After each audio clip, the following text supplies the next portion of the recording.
Hello friends, दिग्गज academy के digital platform पर मैं आपका हार्दिक स्वागत करता हूं, आपका हार्दिक अभिनंदन करता हूं। आपकी जो पढ़ाई है वो बहुत अच्छी चल रही होगी और अभी फर्स्ट ग्रेड के एग्ज़ाम जो हैं वो चल रहे हैं, जिसमें आप लोगों ने देखा होगा कि करंट अफेयर्स जो हैं अपने आप में एक महत्वपूर्ण योगदान रखती हैं।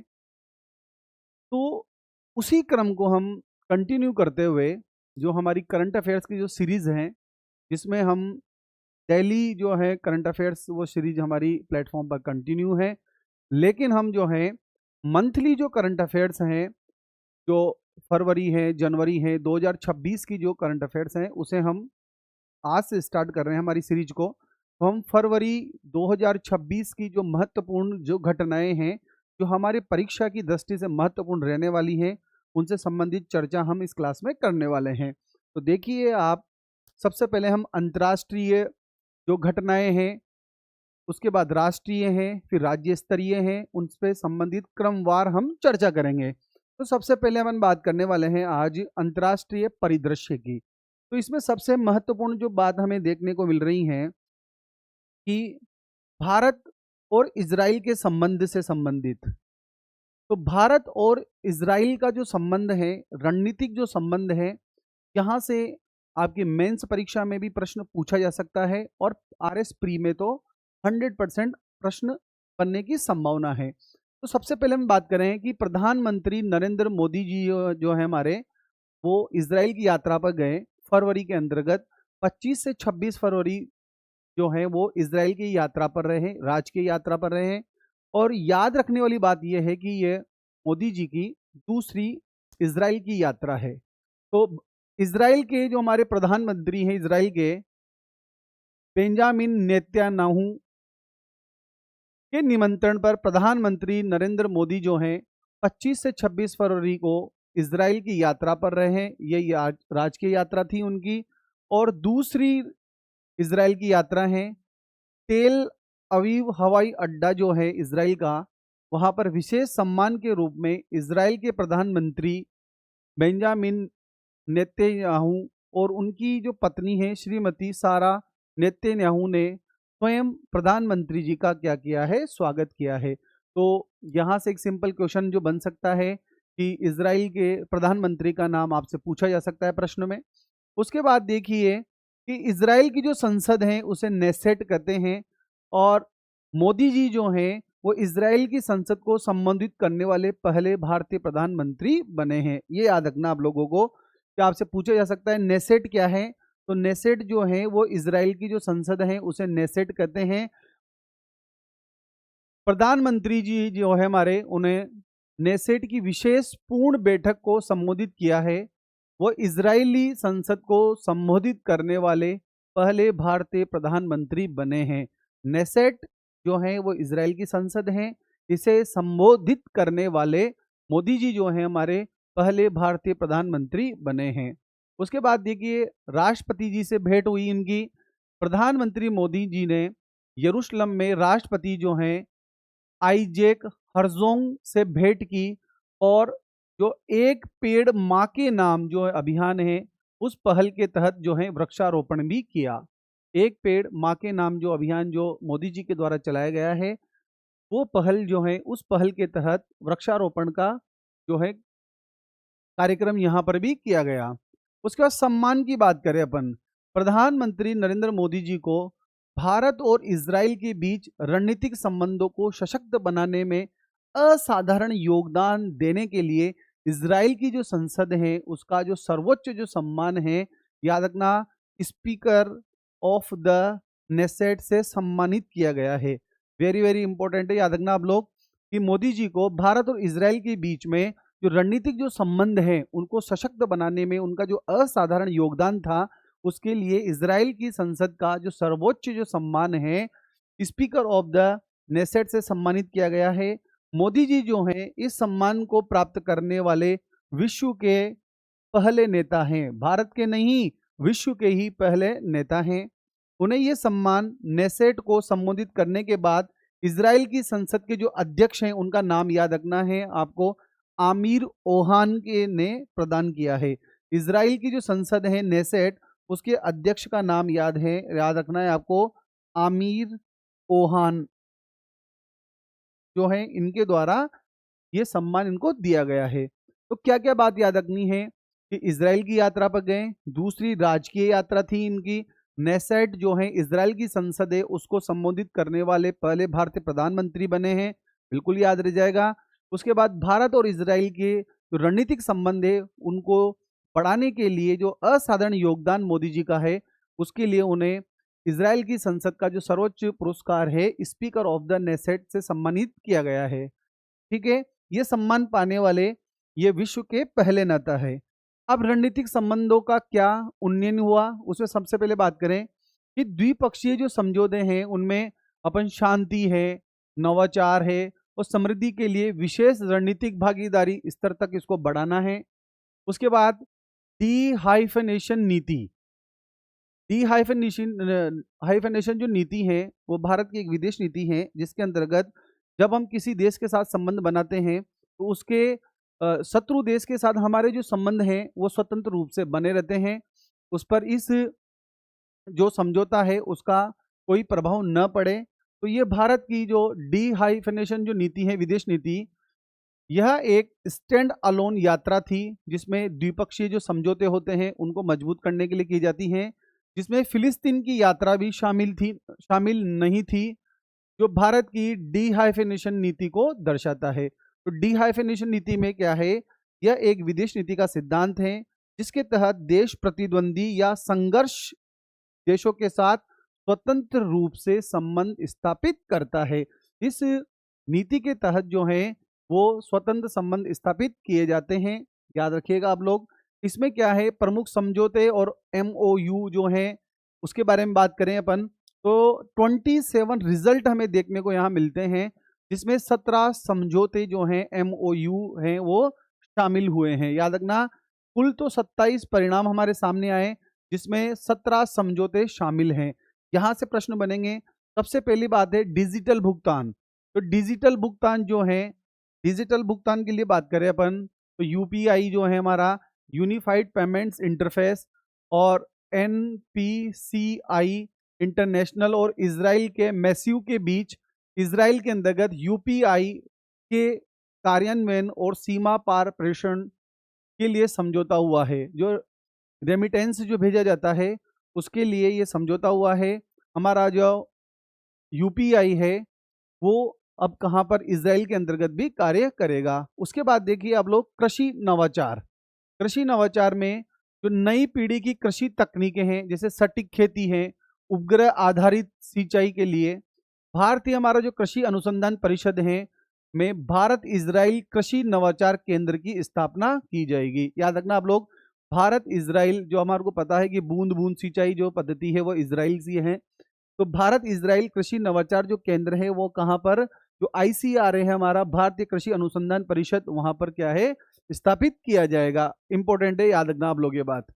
एक तो डिजिटल भुगतान UPI जो है वो याद रखना है आपको, UPI और जो हमारा इजराइल का जो है मैस्यू के बीच में एक समझौता हुआ है।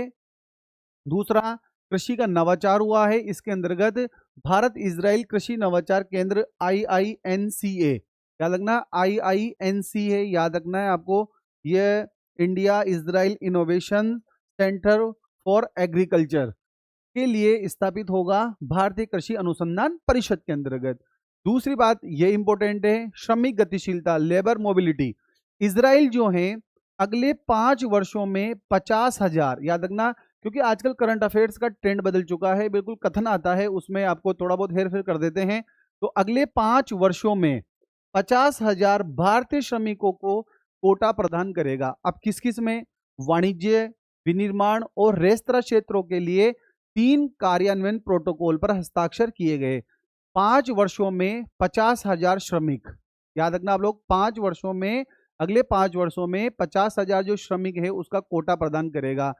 एक तो डिजिटल भुगतान के लिए समझौता हुआ, कृषि का नवाचार जो है IINCA जो है ICR के अंदर स्थापित होगा। श्रमिक गतिशीलता की बात करूं तो 5 वर्षों में 50,000 भारतीय जो श्रमिक हैं उनका कोटा प्रदान करेगा। उसके बाद साइबर सुरक्षा की बात करूं मैं कि भारत में एक भारत इजराइल साइबर सुरक्षा उत्कृष्टता केंद्र जो है स्थापित करने के लिए एक लेटर ऑफ इंटेंट पर हस्ताक्षर किए गए हैं।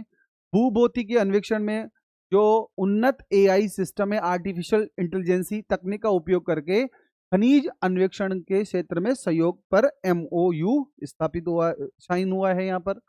उसके बाद सांस्कृतिक आदान प्रदान, ये याद रखना है आप लोगों को। सांस्कृतिक आदान प्रदान, ये सन याद रखना है आपको।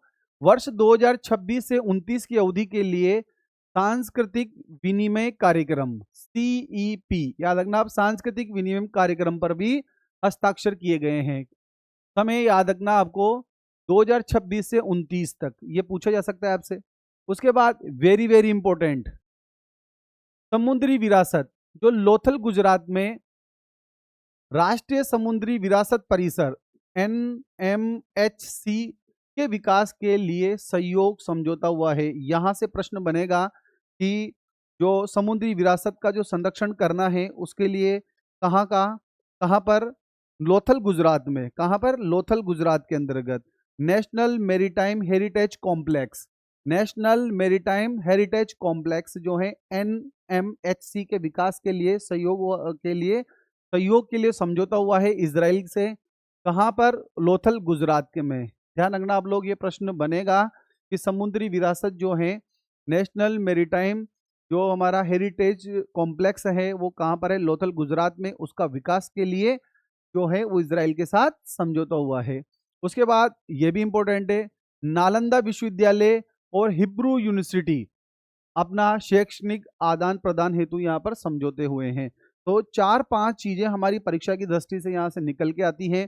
सबसे पहले यूपीआई जो है समझौता हुआ है, पेमेंट से संबंधित है। दूसरा समझौता हमारे श्रमिकों से संबंधित है, 5 वर्षों में 50,000 श्रमिकों का कोटा प्रदान किया जाएगा। दूसरी बात है जो हमारा ICR है उसके अंतर्गत IINSE जो है वो स्थापित किया जाएगा। उसके बाद सबसे इंपॉर्टेंट है 2026 से 29 की अवधि के लिए सांस्कृतिक विनिमय कार्यक्रम पर हस्ताक्षर हुए हैं। और समुद्री जो विरासत जो है हमारी परिसर जो लोथल गुजरात में है उसका विकास करने के लिए समझौता हुआ है। नालंदा विश्वविद्यालय और हिब्रू यूनिवर्सिटी जो है उसके बीच में शैक्षणिक आदान प्रदान हेतु महत्वपूर्ण समझौता हुआ है। ठीक है, याद रह जाएगा। अब अपन बात करें रक्षा और तकनीकी सहयोग। रक्षा और तकनीकी सहयोग में सबसे पहले बात करें मिशन सुदर्शन चक्र।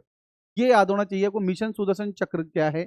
मिशन सुदर्शन चक्र जो है वो क्या है कि 2035 तक जो है हमें जो आयरन बीम है, आयरन डोम है, इस प्रकार की जो सुरक्षा, वायवीय जो सुरक्षा है हमारी क्षेत्रों की सुरक्षा करने के लिए ये चलाया गया है। 2035 तक हमें इस प्रकार जो है, जैसे इजराइल में आयरन बीम है, आयरन डोम है, इस प्रकार जो मिसाइल जो से हमला होता है, ड्रोन से हमला होता है, उनसे सुरक्षा करने के लिए चलाया गया है मिशन सुदर्शन चक्र। भारत ने अपनी हवाई और मिसाइल रक्षा प्रणाली को मजबूत करने के लिए इजराइल की आयरन बीम, याद रखना, इजराइल की आयरन बीम, आयरन बीम क्या है, जो 100 किलोवाट की हाई एनर्जी लेजर प्रणाली है की खरीद और सह उत्पादन में रुचि दिखाई है। आयरन बीम जो है उसकी खरीद में रुचि दिखाई है, जिससे हमारा जो होगा क्या होगा, हवाई और मिसाइल की जो रक्षा प्रणाली है वो क्या होगी, उन्नत होगी इससे। ठीक है, मिशन सुदर्शन चक्र याद रखना है। इसमें हमें अभेद सुरक्षा कवच बनाना है 2035 तक। भारत में हवाई और मिसाइल रक्षा प्रणाली के तहत हमें अभेद सुरक्षा कवच तैयार करना है 2035 तक। इस मिशन सुदर्शन चक्र में हमने 1 किलोवाट बीम की हाई एनर्जी लेजर प्रणाली है आयरन बीम की खरीद करना और सह उत्पाद के लिए रुचि दिखाई है। किससे? इजराइल से। दूसरी बात, इजराइल जो है हथियारों का सह उत्पादन होगा हमारे यहाँ पर मेक इन इंडिया के तहत। मुक्त व्यापार समझौता, यात्रा के दौरान नई दिल्ली में भारत और इजराइल फ्री ट्रेड एग्रीमेंट वार्ता का पहला दौर संपन्न हुआ है और अगला जो दौर है मई 2026 में इजराइल में प्रस्तावित है। उसके बाद महत्वपूर्ण प्रतीकात्मक घटना क्या है, यॉड वॉशेम। यॉड वॉशेम जो है ये विश्व का होलोकॉस्ट स्मरण केंद्र है। यहाँ पर जो है द्वितीय विश्व युद्ध के जो शहीद हैं हमारे यहाँ के इजराइल के, जो 60 लाख यहूदी जो हैं उसमें शहीद हुए, उन मारे गए, उनकी स्मृति के अंतर्गत जो है यॉड वोशेम जो है वो स्मृति केंद्र बनाया गया है। तो पीएम ने विश्व होलोकॉस्ट स्मरण केंद्र का दौरा किया और उनको श्रद्धांजलि अर्पित की है। 1935 में स्थापित किया गया था ये यॉड वोशेम। यॉड वोशेम होलोकॉस्ट पीड़ितों की स्मृति को संरक्षित करने और जीवित बचे लोगों को सम्मानित करने के लिए समर्पित हैं। याद रखिएगा आप लोग कि जो द्वितीय विश्व युद्ध में के दौरान जो नाजियों के द्वारा जो मारे गए यहूदी हैं 60 लाख, उनकी स्मृति के अंतर्गत ये स्थापित किया गया था। तो यहाँ से हमें भारत और इजराइल की जो संबंध है, मोदी जी की यात्रा है, उससे हमारे परीक्षा के लिए 2-3 कंटेंट यहाँ से निकल के आते हैं। एक तो हमें याद रखना है कि जो नेशनल मैरीटाइम हेरिटेज कॉम्प्लेक्स जो है हमारा, वो कहाँ पर है? लोथल गुजरात में है। उसके विकास के लिए आर्थिक सहयोग दिया जाएगा, ठीक है। दूसरा, नालंदा विश्वविद्यालय और हिब्रू यूनिवर्सिटी के बीच में शैक्षणिक आदान प्रदान होगा। 5 लाख श्रमिक जो हैं वो 5 वर्षों में अगले 50,000 जो श्रमिक हैं उनको कोटा प्रदान किया जाएगा, ये याद रखना है आपको। दूसरा, आयरन बीम याद रखनी है आपको, इसके लिए समझौता हुआ है। और नेसेट जो है उसके द्वारा सम्मान दिया गया है स्पीकर ऑफ द नेसेट का मोदी जी को। ये हमारी परीक्षा की दृष्टि से इंपॉर्टेंट है सारी बात। अब आता है भारत नेपाल जैव विविधता एवं जलवायु परिवर्तन समझौता। मतलब भारत और नेपाल के बीच में जो बायोडाइवर्सिटी और क्लाइमेट जो चेंज हुआ है उसके बीच में जो समझौता है वो संपन्न हुआ है फरवरी 2026 के अंतर्गत। दिल्ली के अंतर्गत वन, वन्यजीव, पर्यावरण और जैव विविधता संरक्षण के क्षेत्र में जो द्विपक्षीय सहयोग हेतु एक महत्वपूर्ण समझौता हस्ताक्षरित हुआ है। किसके बीच में? भारत और नेपाल के बीच में। अब इसके मुख्य बिंदु क्या है? देखो, वन प्रबंधन, फॉरेस्ट मैनेजमेंट को सशक्त करना, जैव विविधता के खतरों को कम करना और पारिस्थितिकी क्षेत्रों में टिकाऊ हरित बुनियादी ढांचे का विकास करना है। प्रजातियों का संरक्षण करना है, इंपॉर्टेंट है। कौन कौन सी? बाघ है, हाथी है, गंगा डॉल्फिन है, गेंडा है, हिम तेंदुआ और गिद्ध जैसी जो संकटग्रस्त प्रजातियां हैं जो रेड डाटा बुक के अंतर्गत अंकित हैं, उनका संरक्षण करना इसकी रणनीतिक भागीदारी रहेगी। इसके अंतर्गत याद रखना प्रजातियों के संरक्षण, प्रजातियों के नाम याद रखना है, बाघ है, हाथी है, गंगा डॉल्फिन है, गेंडा है, हिम तेंदुआ है और गिद्ध। कौन कौन सी है? रिपीट कीजिए, बाघ, हाथी, गंगा डॉल्फिन, गेंडा, हिम तेंदुआ और गिद्ध जैसी संकटग्रस्त प्रजातियों के संरक्षण के लिए साझा रणनीति बनाना, भाई इनको किस प्रकार संरक्षित किया जा सकता है। उसके बाद सीमा पार पर किस प्रकार सहयोग किया जाएगा? देखो, वन्य जीवों के निर्बाध आवागमन हेतु प्राकृतिक जो कॉरिडोर है, नेचुरल जो कॉरिडोर है, उनको बहाल करना है। ट्रांस बाउंड्री संरक्षण परिदृश्य विकसित करना है। अपराध पर नियंत्रण, अपराध मतलब जो वन्य जीवों का आखेट कर कर उनके जो महत्वपूर्ण जो पार्ट होते हैं उनकी तस्करी की जाती है, उस पर नियंत्रण करना है। वन और वन्य जीव अपराधों से निपटने के लिए प्रवर्तन एजेंसियों के बीच आपसी सहयोग और क्षमता निर्माण में वृद्धि करना है। तो ये याद रखना है आपको कि भारत और नेपाल के बीच में कौन सा समझौता हुआ है? अभी जैव विविधता एवं जलवायु परिवर्तन समझौता हुआ है 25 फरवरी 2026 के अंतर्गत। कहाँ पर? नई दिल्ली के अंतर्गत, ठीक है। इसके अंतर्गत हमें क्या करना है? जो संकटग्रस्त प्रजातियां हैं, बाघ है, हाथी है, गेंडा है, गंगा डॉल्फिन है, हिम तेंदुआ है और गिद्ध जैसी संकटग्रस्त प्रजातियों का संरक्षण करने के लिए एक रणनीति तैयार करनी है। और दूसरी बात है कि जो प्राकृतिक गलियारे हैं जो वन्य जीवों के आवागमन के लिए, उनको बहाल करना है।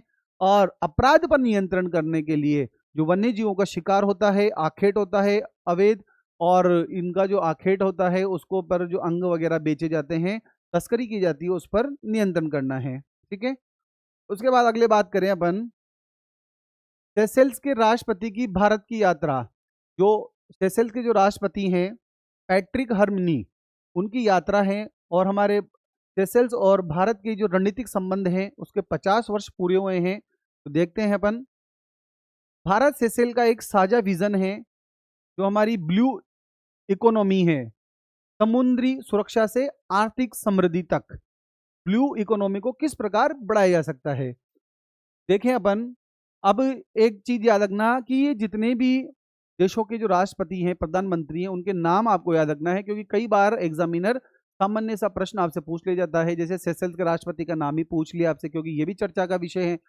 तो सेशल्स के जो राष्ट्रपति हैं, नाम क्या है? डॉक्टर पैट्रिक हार्मनी 5 से 10 फरवरी 2026 को भारत की अपनी पहली राजकीय यात्रा पर आए हैं। राजकीय संबंधों के 50 वर्ष की जो वर्षगांठ के अवसर पर यह यात्रा इन द्वारा की गई है। ब्लू इकोनॉमी और समुद्री सुरक्षा के क्षेत्र में एक नई दिशा प्रदान करती है। जो समुद्र से हमें जो व्यापार होता है, उसे हमें ब्लू इकोनॉमी और समुद्र का जो सुरक्षा का जो क्षेत्र है, उसकी क्षेत्र की दिशा में एक नई रणनीतिक दिशा प्रदान करेगी इनकी यात्रा। तो इनका विजन देखो, सबसे पहले बात करें हैं कि विजन सेशल्स जो हैं, दोनों देशों ने एक तो हमारा सतत विकास, आर्थिक विकास और सुरक्षा नामक एक विजन दस्तावेज का अनावरण किया है, जो जलवायु कार्रवाई और समुद्री सहयोग पर केंद्रित हैं। सतत विकास है, आर्थिक विकास है और हमारी जो सुरक्षा है, इस प्रकार का एक विजन जो एक डॉक्यूमेंट है, उसका अनावरण इसमें किया गया है। आर्थिक पैकेज स्टार लगा लीजिएगा, यहां से प्रश्न बन सकता है। भारत ने कितना? 175 मिलियन डॉलर आर्थिक सहायता की घोषणा की है। किसके लिए? सेशल्स के लिए। इसमें अपन बात करें तो 125 मिलियन जो डॉलर हैं, वो तो क्या रहेगा? ऋण रहेगा। 175 जो है, 175 में अगर बात करें तो 125 मिलियन जो डॉलर हैं, वो तो ऋण रहेगा। उसके बाद जो 50 मिलियन जो डॉलर बचा हुआ है, वो क्या रहेगा? अनुदान रहेगा। तो याद रख सकते हैं आप लोग कि भारत और सेशल्स जो है, उसके बीच में भारत ने 175 मिलियन डॉलर की सहायता की घोषणा की है। स्टार लगा लीजिएगा, पूछा जाएगा प्रश्न ये कि भारत के द्वारा सेशल्स को कितने मिलियन डॉलर की सहायता की गई है? 175 मिलियन डॉलर की। इसमें 125 मिलियन डॉलर तो ऋण है और 50 मिलियन डॉलर जो है वो अनुदान है। ठीक है, अगला स्वास्थ्य के लिए क्या? 10 एम्बुलेंस देंगे हम आपको और 1000 मीट्रिक टन अनाज दान करने के साथ साथ जन औषधि पहल के माध्यम से सस्ती दवाओं की आपूर्ति भी की जाएगी। ठीक है, स्वास्थ्य और मानवतावादी सहायता हम कर रहे हैं, उसमें हम क्या कर रहे हैं कि 10 तो एम्बुलेंस देंगे आपको और 1000 मीट्रिक टन, याद रखना आप लोग, 10 एम्बुलेंस और 1000 मीट्रिक टन अनाज दान करने के साथ साथ जन औषधि जो केंद्र हैं, उसके माध्यम से सस्ती दवाएं भी आपको उपलब्ध कराएंगे। उसके बाद आता है डिजिटल एवं सुरक्षा सहयोग, जो डीपीआई है हमारा, डिजिटल सार्वजनिक इंफ्रास्ट्रक्चर, साइबर सुरक्षा, वित्तीय खुफिया क्षेत्रों में क्षमता निर्माण हेतु समझौते किए गए हैं। हाइड्रोग्राफी स्टार लगा लीजिएगा।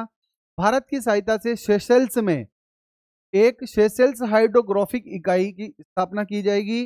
रणनीतिक महत्व है, सेशल्स भारत के महासागर विजन का एक प्रमुख भागीदार है। महासागर जो विजन है उसका प्रमुख भागीदार है, याद रखना आप लोग। Maritime safety and growth for all in the region, मतलब हमारा जो हिंद महासागर है, उसमें समुद्री सुरक्षा और सतत विकास को बढ़ाने के लिए भारत ने एक महासागर विजन जो है वो स्टार्ट किया है। उसमें सेशल्स जो है अपनी एक महत्वपूर्ण भागीदारी निभा रहा है। तो महासागर याद रखना आप लोग, मेरी time safety and growth for the all region, याद रखना, ऑल इन रीजन। ये हिंद महासागर के अंतर्गत समुद्री सुरक्षा और हमारा जो ब्लू इकोनॉमी है उसको बढ़ावा देने के लिए एक विजन स्टार्ट किया है महासागर, उसके अंतर्गत सेशल्स भी जो है एक प्रमुख भागीदार है। ठीक है, तो क्या क्या याद रखना है आपको यहाँ से कि सेशल्स के साथ हमारे 50 वर्ष की एक वर्षगांठ जो है, उसके लिए उस समय पर जो है सेशल्स के राष्ट्रपति पैट्रिक हार्मनी ने यात्रा की हमारे यहाँ पर रणनीतिक संबंधों के लिए। 175 मिलियन डॉलर की हमने सहायता की उनकी, जिसमें 125 मिलियन तो ऋण दिया है हमने और 50 जो मिलियन डॉलर का अनुदान दे दिया। 10 एम्बुलेंस दे दी उनको, 1000 मीट्रिक टन अनाज दे दिया। ठीक है, दवाएं देंगे आपको सस्ती। और सेशल्स जो है भारत के महासागर विजन का एक प्रमुख भागीदार है। ठीक है, अब आता है प्रधानमंत्री नरेंद्र मोदी जी की मलेशिया की यात्रा। इजराइल हमने पढ़ लिया, ठीक है। सेशल्स के राष्ट्रपति की यात्रा पढ़ ली। नेपाल के साथ जैव विविधता जलवायु परिवर्तन समझौता पढ़ लिया। अब हम बात कर रहे हैं मोदी जी की जो है मलेशिया की यात्रा। मलेशिया की जो यात्रा है ये 7 से 8 फरवरी 2026 की आधिकारिक यात्रा थी। ठीक है। अगस्त 2024 की बात है, जो द्विपक्षीय संबंधों को व्यापक रणनीतिक साझेदारी में अपग्रेड किए जाने के बाद उनकी यह पहली मलेशिया यात्रा है। प्रधानमंत्री मोदी जी जो हैं 7 से 8 फरवरी 2026 को मलेशिया की आधिकारिक यात्रा की इनके द्वारा। अगस्त 2024 में द्विपक्षीय संबंधों को मजबूत करने के लिए व्यापक रणनीतिक साझेदारी में अपग्रेड किए जाने के बाद उनकी ये पहली यात्रा है। अब इसमें क्या क्या घोषणा हुई है तो याद रखना, पीएम मोदी और मलेशियाई प्रधानमंत्री, नाम याद रखना है मलेशिया के प्रधानमंत्री का अनवर इब्राहिम, स्टार लगा लीजिएगा। पहले बता चुका हूं, जहां जहां पर मोदी जी जा रहे हैं वहां के जो राष्ट्र अध्यक्ष हैं उनके नाम आपको याद रखने हैं। जैसे प्रधानमंत्री है मलेशिया के अनवर इब्राहिम, इनका नाम याद रखना है। इनके द्वारा देखो सेमीकंडक्टर क्षेत्र है हमारा, राष्ट्रीय सुरक्षा है, स्वास्थ्य है, आपदा प्रबंधन है, डिजिटल भुगतान सहित कई क्षेत्रों में महत्वपूर्ण हस्ताक्षर किए गए हैं। डिजिटल भुगतान की बात करें तो भारत का यूपीआई और मलेशिया का पे नेट, ध्यान रखना भारत का तो यूपीआई है और मलेशिया का पे नेट के बीच सहयोग हुआ है ताकि सीमा पार भुगतान को आसान बनाया जा सके। महत्वपूर्ण घोषणाएं, मलेशिया में देखना कहां पर, मलेशिया में भारतीय वाणिज्य दूतावास की स्थापना। ठीक है। यूनिवर्सिटी मलाया में तिरुवल्लुर केंद्र और छात्रवृत्ति की शुरुआत। यूनिवर्सिटी मलाया में तिरुवल्लुर केंद्र और छात्रवृत्ति की शुरुआत होगी और साइबर जाया विश्वविद्यालय और आयुर्वेद प्रशिक्षण अनुसंधान संस्थान के बीच शैक्षणिक सहयोग पर समझौता हुआ है। दूसरी बात इंपॉर्टेंट, आर्थिक सहयोग में क्या है, ताड़ का जो तेल है, पाम ऑयल की मूल्य श्रृंखला में सहयोग और कुआलालंपुर में आयोजित 10वें भारत मलेशिया जो सीईओ फोरम के परिणाम को स्वीकार किया गया है। तो कुछ बातें हैं याद रखने वाली कि प्रधानमंत्री का नाम याद रखना है मलेशिया के, क्या नाम है, अनवर इब्राहिम है। इनके द्वारा जो मोदी जी की और इनके बीच में जो समझौता हुआ है, एक तो सेमीकंडक्टर क्षेत्र में, राष्ट्रीय सुरक्षा, स्वास्थ्य और आपदा प्रबंधन और डिजिटल भुगतान सहित। यूपीआई भारत का और मलेशिया का पे नेट के बीच में जो है सहयोग हुआ है डिजिटल भुगतान के लिए। महत्वपूर्ण घोषणाओं में याद रखना, मलेशिया में भारतीय वाणिज्य दूतावास की स्थापना की जाएगी। यूनिवर्सिटी मलाया में तिरुवल्लुर केंद्र और छात्रवृत्ति स्टार्ट की गई। साइबर जया विश्वविद्यालय और आयुर्वेद प्रशिक्षण अनुसंधान संस्थान के बीच में शैक्षणिक सहयोग का समझौता हुआ है। ठीक है। अब आता है भारत ब्राजील शिखर वार्ता 2026। भारत और ब्राजील की जो शिखर वार्ता है 2026 में हुई, जब मोदी जी के निमंत्रण पर ब्राजील के राष्ट्रपति, कई बार पूछे गए परीक्षा में, लुइस इनोसियो लुल्ला दा सिल्वा 18 से 22 फरवरी 2026 को भारत की 5 दिवसीय यात्रा पर रहे हैं ये ब्राजील के राष्ट्रपति। मुख्य उद्देश्य क्या है, ग्लोबल साउथ की आवाज को मजबूत करना और द्विपक्षीय रणनीतिक जो साझेदारी है उसको विस्तार देना है। 21 फरवरी 2026 की बात है, नई दिल्ली के हैदराबाद हाउस में, कहां पर, नई दिल्ली के हैदराबाद हाउस में आयोजित द्विपक्षीय बैठक में दोनों देशों ने रक्षा के क्षेत्र में, ऊर्जा, स्वास्थ्य और क्रिटिकल मिनरल जैसे प्रमुख क्षेत्रों में 10 महत्वपूर्ण समझौतों पर हस्ताक्षर किए हैं। याद रखना, रक्षा, ऊर्जा, स्वास्थ्य और क्रिटिकल मिनरल्स जो हैं, ऐसे 10 क्षेत्र हैं उन पर समझौतों पर हस्ताक्षर किए हैं।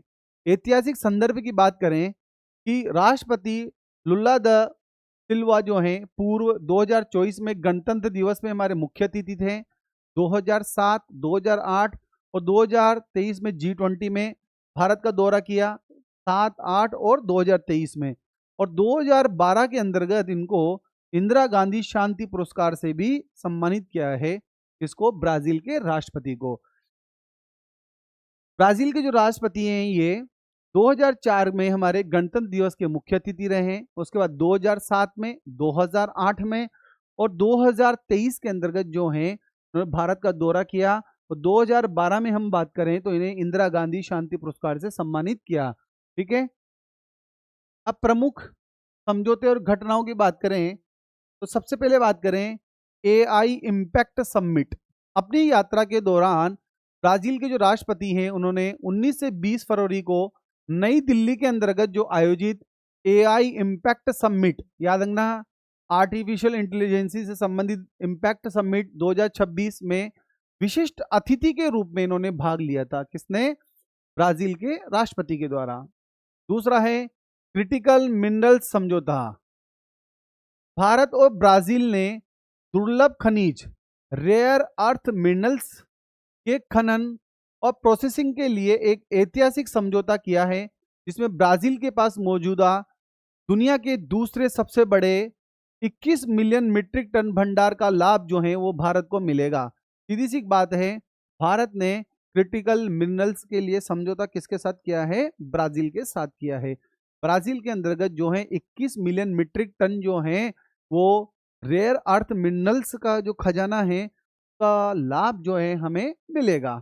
व्यापारिक लक्ष्य बात करें, दोनों देशों ने अपनी आपसी द्विपक्षीय व्यापार को अगले 5 वर्ष अर्थात 2030 तक 30 अरब डॉलर के पार ले जाने का संकल्प लिया है। स्टार लगा लीजिएगा परीक्षा के लिए। 2030 तक जो है भारत और ब्राजील के द्वारा 30 अरब डॉलर के पार तक का जो है व्यापार जो है वो करने का संकल्प लिया है। 5 वर्ष मतलब 2030 में 30 अरब डॉलर, 2030 में 30 अरब डॉलर के पार ले जाने का संकल्प लिया है द्विपक्षीय व्यापार को। दूसरा इंपॉर्टेंट परीक्षा के लिए रक्षा और विमानन की बात करूं तो Adani defence and aerospace company और ब्राजील की कंपनी है एम्ब्रेयर के बीच में E-175 रीजनल जेट विमान के लिए एक असेंबली लाइन स्थापित करने हेतु MOU हुआ है। स्टार लगा लीजिएगा यहाँ पर। हमारी जो है Adani defence and aerospace company है भारत की, ब्राजील की कौन सी कंपनी? एम्ब्रेयर के बीच में E-175 रीजनल जेट विमान के लिए एक असेंबली लाइन जो है स्थापित करने हेतु MOU साइन हुआ है। इंपॉर्टेंट बात। ठीक है। आगे बात करें डिजिटल इंफ्रास्ट्रक्चर। भारत के इंडिया स्टेक मॉडल की सफलता को देखते हुए ब्राजील में एक digital public infrastructure centre of excellence स्थापित करने पर सहमति बनी है। इंडिया स्टेक जो प्रोग्राम है उसके द्वारा इस प्रोग्राम का उद्देश्य क्या है कि हमारी सरकार है, व्यापार है, इन क्षेत्रों में कैशलेस है, पेपरलेस है, इस प्रकार की जो सुविधा है वो इंडिया स्टेक के द्वारा प्रदान की जा रही है। एक प्रकार का एप्लीकेशन सॉफ्टवेयर है, कार्यक्रम है, जिसके द्वारा पेपरलेस जो है सरकार है, व्यवसायी है, स्टार्टअप है, उनको पेपरलेस, कैशलेस जो है डिजिटल सेवाएं जो है वो इसके माध्यम से प्रदान की जा रही हैं। तो इंडिया स्टेक मॉडल की सफलता को देखते हुए ब्राजील में भी एक digital public infrastructure centre of excellence की स्थापना करने पर सहमति बनी है। तो इंडिया स्टेक याद रखना है आपको। ओपन एप्लीकेशन प्रोग्राम इंटरफेस है और डिजिटल पब्लिक इंफ्रास्ट्रक्चर का एक एकीकृत संग्रह है ये। इसके द्वारा जो है इंडिया स्टेक के द्वारा सरकार है, व्यापारी है, स्टार्टअप है, उनको कैशलेस और पेपरलेस जो है डिजिटल भुगतान की सुविधाएं ये प्रदान करता है। तो इसकी अपार सफलता को देखते हुए ब्राजील में भी एक डिजिटल पब्लिक इंफ्रास्ट्रक्चर स्थापित करने की सहमति बनी है। तो ये बातें आपको याद रखनी है। तो सबसे पहले हमें याद रखना है कि विशिष्ट अतिथि के रूप में जो है हमारा जो एआई इम्पैक्ट समिट जो है कब हुआ था? 19 से 20 फरवरी नई दिल्ली में आयोजित हुआ, उसमें इन्होंने अपनी भागीदारी निभाई। ठीक है। दूसरी बात है क्रिटिकल मिनरल का समझौता हुआ और 2030 तक भारत और ब्राजील जो है उनका द्विपक्षीय व्यापार है उसे 30 अरब डॉलर तक ले जाना है। रक्षा और विमान में अडानी जो हमारा डिफेंस और एरोस्पेस कंपनी है और ब्राजील की एम्ब्रेयर, दोनों के बीच में समझौता हुआ है E-175 रीजनल जेट विमानों की असेंबल करने की एक लाइन स्थापित करने के लिए। ठीक है। औद्योगिक निवेश की बात करें, ये भी इंपॉर्टेंट है, ये भी परीक्षा के लिए इंपॉर्टेंट है।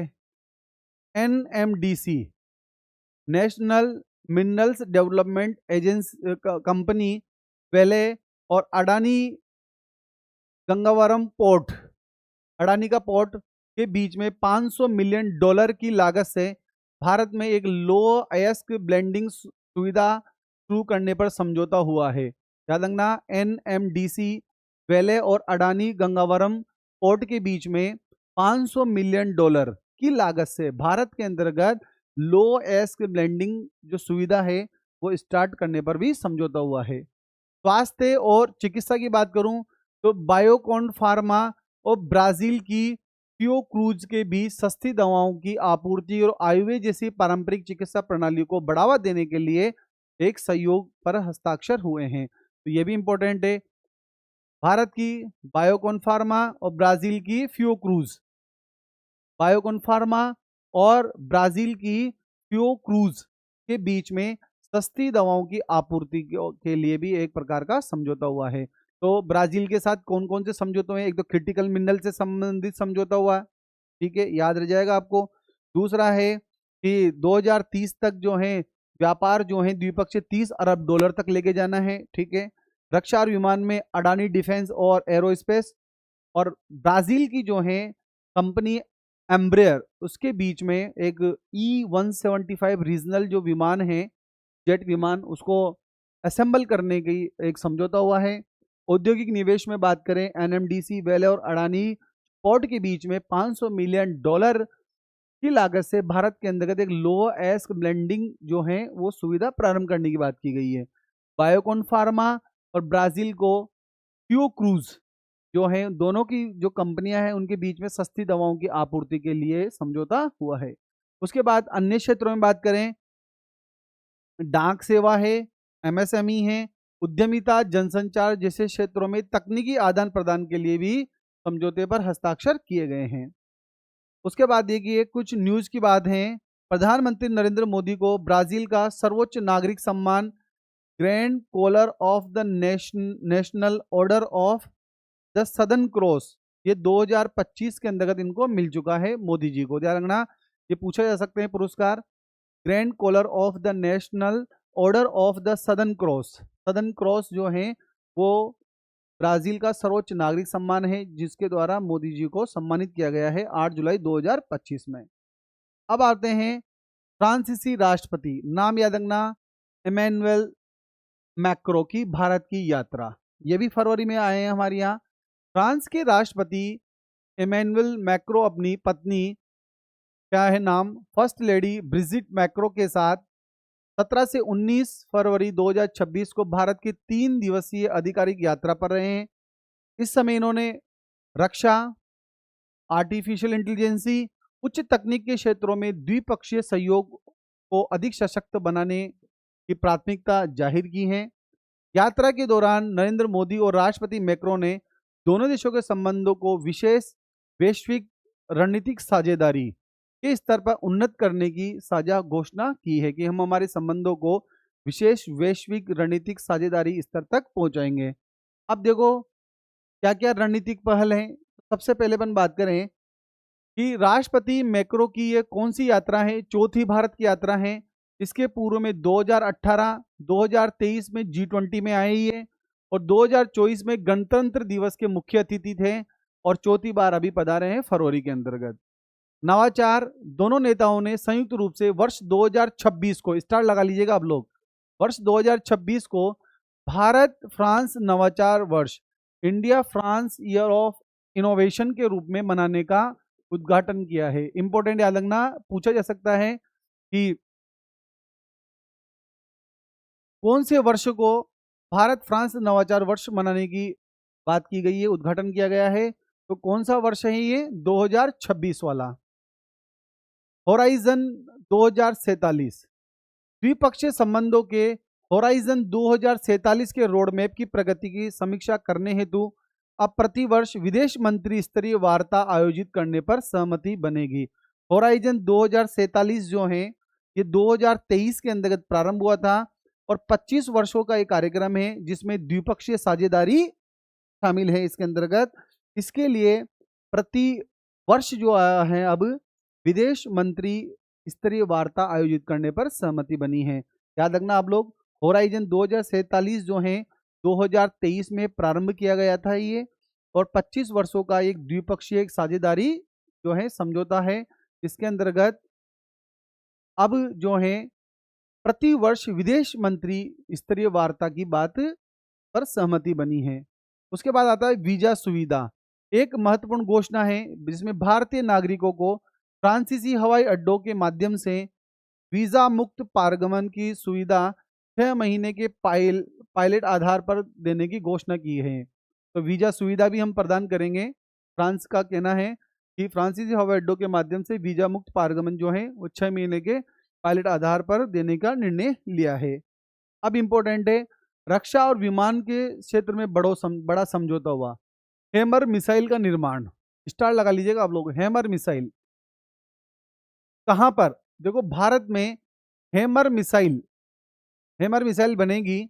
इसके लिए उत्पादन के लिए भारत इलेक्ट्रॉनिक लिमिटेड और फ्रांस की सफरन कंपनी के बीच एक जॉइंट वेंचर स्थापित किया गया है। स्टार लगा लीजिएगा।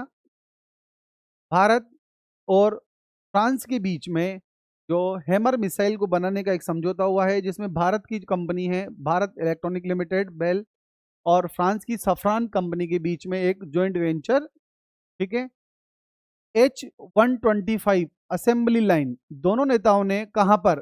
कर्नाटक के वेमागल में। ध्यान रखना आप लोग, कर्नाटक के वेमागल में टाटा एडवांस सिस्टम एयरबेस की साझेदारी वाली H-125 हेलीकॉप्टर जो है असेंबल लाइन का वर्चुअल उद्घाटन किया है। स्टार लगा लीजिएगा, इंपॉर्टेंट है। H-125 असेंबली लाइन कहां पर उद्घाटन हुआ है? कर्नाटक के वेमागल में। और कौन सी कंपनी है? टाटा एडवांस सिस्टम और एयरबेस की साझेदारी के द्वारा। Very very important. H-125 assembly line जो है वो कहां पर उद्घाटन किया गया है इसका? कर्नाटक के वेमागल में। कंपनी कौन सी है? कौन सी निर्माण करेगी? टाटा एडवांस सिस्टम, ठीक है।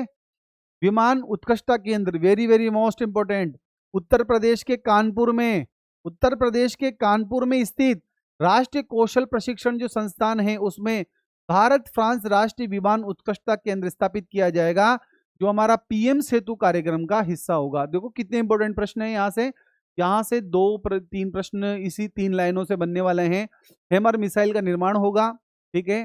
कहां पर? भारत के अंतर्गत, ठीक है। कौन कौन सी कंपनी है? एक जॉइंट वेंचर है हुआ है बेल और फ्रांस की सफरान कंपनी के बीच में, याद रह जाएगा हमें। हैमर मिसाइल जो है उसका उत्पादन के लिए बेल भारत इलेक्ट्रॉनिक लिमिटेड और फ्रांस की सफरान कंपनी के बीच में एक जॉइंट वेंचर हुआ है। एक प्रश्न ये। दूसरा, H-125 असेंबल लाइन कहां पर? कर्नाटक के वेमागल में। टाटा एडवांस सिस्टम असेंबल करेगा इसको कर्नाटक के वेमागल में। विमानों का उत्कृष्टता केंद्र यूपी के कानपुर में स्थित जो हमारा राष्ट्रीय कौशल प्रशिक्षण संस्थान है, वहां पर भारत फ्रांस राष्ट्रीय विमान उत्कृष्टता केंद्र स्थापित किया जाएगा, ठीक है। अब आता है प्रौद्योगिकी, स्वास्थ्य और अन्य समझौते। एआई और डिजिटल विज्ञान।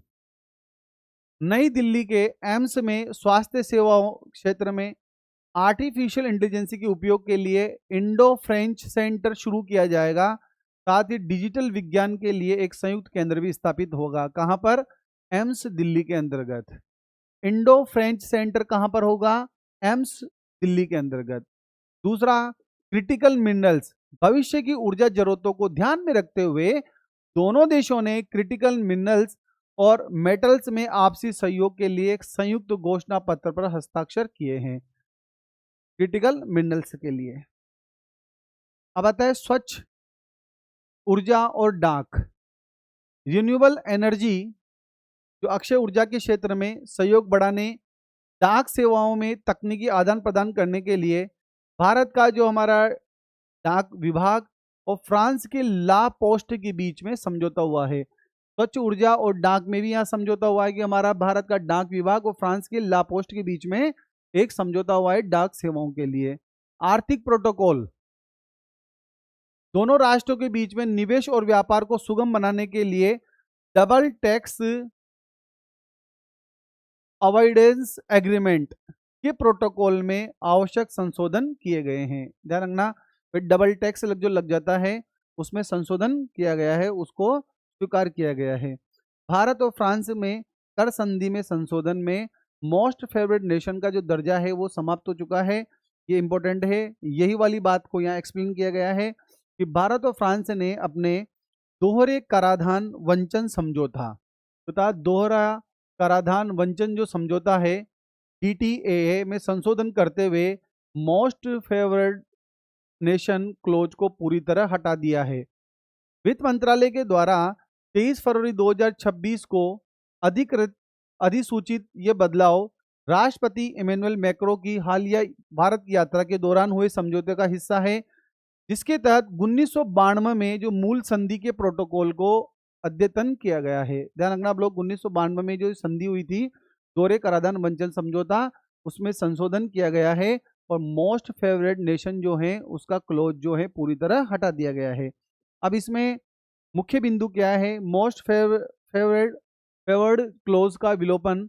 दोनों देशों ने कर संधि में मोस्ट फेवर्ड नेशन क्लोज को समाप्त कर दिया है, जिससे अब किसी तीसरे देश के साथ हुई संधि के लाभ स्वतः इस संधि पर लागू नहीं होंगे। हम तीसरे देश के साथ जो संधि करते हैं उसके प्रभाव जो हैं वो इस संधि पर लागू नहीं होंगे।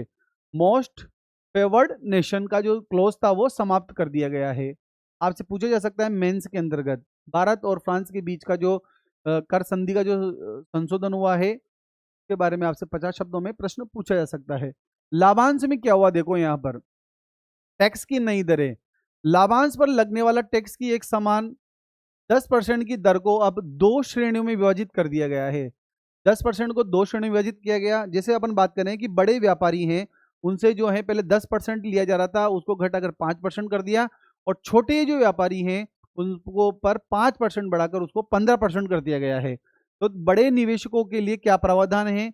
यदि किसी फ्रांसीसी निवेशक की भारतीय कंपनी में 10% या उससे अधिक की हिस्सेदारी है और लाभांश पर लगने वाले टैक्स की दर को घटाकर कितना कर दिया है?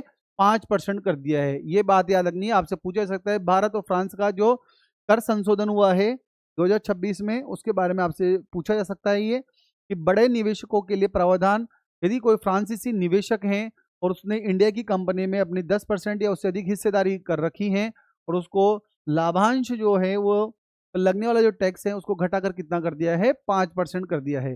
टैक्स की दर को घटाकर 5% कर दिया है बड़े निवेशकों के लिए। छोटे निवेशकों पर कर देयता की बात करूं, अन्य सभी निवेशक मामलों में छोटे निवेशकों के लिए लाभांश पर देय टैक्स की दर को बढ़ाकर 15% निर्धारित किया है। बड़े निवेशकों के लिए 5% लाभांश और छोटे निवेशकों के लिए कितना कर दिया है? 15%, मतलब बढ़ा दिया है, मतलब ये ठीक है, बढ़ाकर 15% निर्धारित किया गया है। तकनीकी सेवाओं के शुल्क का मान्यकरण, तकनीकी सेवाओं के लिए शुल्क की परिभाषा को अब भारत अमेरिका कर संधि के मानदंड के अनुरूप बनाया गया है और सर्विस परमानेंट एस्टेब्लिशमेंट का दायरा बढ़ाया जाएगा। संधि का एक ऐतिहासिक संदर्भ है। यह प्रोटोकॉल 29 सितंबर 1992 को हस्ताक्षरित मूल भारत फ्रांस दोहरे कराधान वंचन समझौते में संशोधन करने के उद्देश्य से लाया गया है। याद रखना आप लोग, पूछा जा सकता है कि भारत फ्रांस दोहरे कराधान वंचन समझौता जो था DTAC, उसमें संशोधन के लिए उद्देश्य से लाया गया है। ये इसके मुख्य बिंदु हैं, वो आपको याद रखने हैं। अब आता है India AI impact summit 2026, global south में पहला वैश्विक AI शिखर सम्मेलन, AI पर आधारित शिखर सम्मेलन है, इसके बारे में बात करने वाले हैं हम। AI impact summit Bharat 2026 India सर्वजन हिताय सर्वजन सुखाय पूछा जाएगा।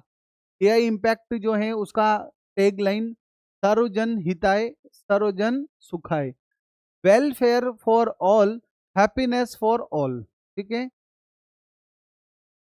इलेक्ट्रॉनिक्स और सूचना प्रौद्योगिकी मंत्रालय के द्वारा इंडिया AI इम्पैक्ट समिट 2026 का चौथा संस्करण 16 से 20 फरवरी 2026 को, चौथा संस्करण 16 से 20 फरवरी 2026 तक नई दिल्ली के भारत मंडप में आयोजित किया गया।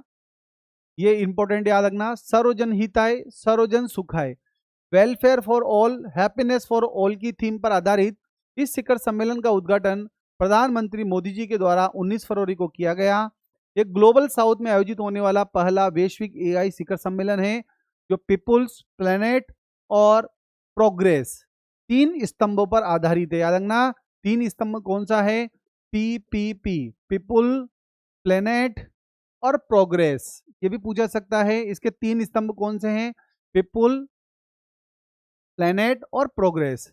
प्रमुख घोषणाएं और नई दिल्ली घोषणा पत्र क्या है? देखो, नई दिल्ली घोषणा पत्र क्या है? स्टार लगा लीजिएगा, पूछा जा सकता है ये भी। शिखर सम्मेलन का समापन एक साझा रोड मैप, जिसे अपन क्या बोलते हैं, नई दिल्ली घोषणा पत्र को अपनाने के साथ हुआ, जिसे 21 फरवरी तक 91 देश और अंतर्राष्ट्रीय संगठन जैसे यूरोपीय संघ हैं, IFD है सहित ने इसका समर्थन किया है। आपसे पूछा जा सकता है ये कि जो नई दिल्ली घोषणा पत्र हैं उस पर कितने देशों ने साइन किए हैं?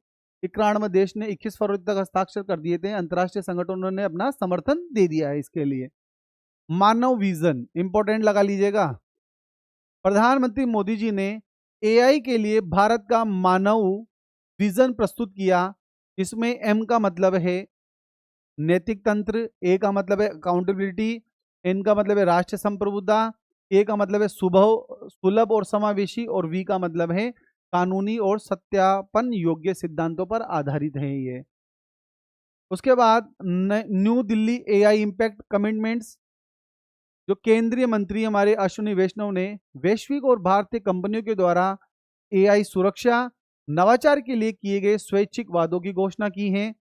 महिला सशक्तिकरण में नीति आयोग ने इस इम्पैक्ट में 150 चयनित महिला नेतृत्व वाले एआई जो स्टार्टअप के लिए एक विशेष क्षमता निर्माण कार्यक्रम शुरुआत करने की घोषणा की है। ध्यान रखना आप लोग, नीति आयोग ने, किसने? नीति आयोग ने 150 चयनित महिला जो स्टार्टअप हैं, जो महिलाएं कर रही हैं, उनके लिए एक विशेष क्षमता निर्माण कार्यक्रम शुरू करने की बात कही है। ठीक है, ये याद रखना है, ये याद रखना है। और दिल्ली घोषणा पत्र जो है उसमें 91 देश और अंतर्राष्ट्रीय संगठनों का समर्थन याद रखना है। नवाचार मॉडल और विश्व रिकॉर्ड की बात करें, स्वदेशी एआई मॉडल ट्रिपल स्टार परीक्षा के लिए सम्मेलन के दौरान विशेष रूप से भारतीय भाषाओं पर केंद्रित 3 प्रमुख एआई मॉडल सर्वम, ज्ञानी और भारत जैन लॉन्च किए गए हैं। स्टार लगा लीजिएगा, प्रश्न है परीक्षा का ये कि भारतीय भाषाओं पर 3 प्रमुख एआई मॉडल कौन से हैं? तो सर्वम, ज्ञानी और भारत जैन यहां लॉन्च किए गए हैं। वापस रिपीट कर रहा हूं, भारतीय भाषाओं पर आधारित 3 प्रमुख एआई मॉडल हैं, सर्वम, ज्ञानी और भारत जैन जो है लॉन्च किया है यहां पर। गिनीज वर्ल्ड रिकॉर्ड, भारत ने महज 24 घंटे के भीतर 2,50,946 एआई जिम्मेदारी शपथ, एआई रिस्पॉन्सिबिलिटी जो है उस पर हासिल कर एक नया विश्व रिकॉर्ड स्थापित किया है। India AI impact expo, Bharat मंडप में आयोजित प्रदर्शनी में सार्वजनिक वितरण प्रणाली पीडीएस में सुधार हेतु अनाज एटीएम, स्मार्ट वेयर हाउस, अन्न चक्र, लॉजिस्टिक नियोजन और डिपो दर्पण जैसे एआई संचालित नवाचार प्रदर्शित किए हैं। Very very important. अब आगे बात करें, प्रमुख विवाद की बात करूं मैं कि रोबोट डॉग जो विवाद हुआ था ये चर्चा में रहा। गलगोटिया जो यूनिवर्सिटी है उसके द्वारा एक चीनी जो रोबोट डॉग है उसको स्वदेशी उत्पाद के रूप में प्रदर्शित किया गया, जबकि ये कहाँ का था? चीन का था। और यूनिवर्सिटी कह रही कि हमारे द्वारा बनाया गया, विवाद हुआ इस पर। इसके बाद विश्वविद्यालय को प्रदर्शनी से हटा दिया गया। याद रखना, रोबोट डॉग विवाद जो है गलगोटिया विश्वविद्यालय के द्वारा एक जो चीनी जो रोबोट है डॉग उसको स्वदेशी उत्पाद के रूप में प्रदर्शित किया गया, इसको लेकर जो है विवाद बना। दूसरा है वैश्विक निरंतरता, यह समिट 2023 यूके में हुई, 2024 दक्षिण कोरिया, 2025 फ्रांस में हुए वैश्विक एआई सम्मेलनों की कड़ी में भारत का एक महत्वपूर्ण प्रयास है। ठीक है, तो ये समिट याद रखनी है आपको। इसके आगे की करंट अफेयर्स की जो आगे की श्रृंखला है वो कल से कंटिन्यू रहेगी। तब तक आप पढ़ते रहिए, अपने नॉलेज को अपडेट करते रहिए, स्वस्थ रहिए, मस्त रहिए। धन्यवाद।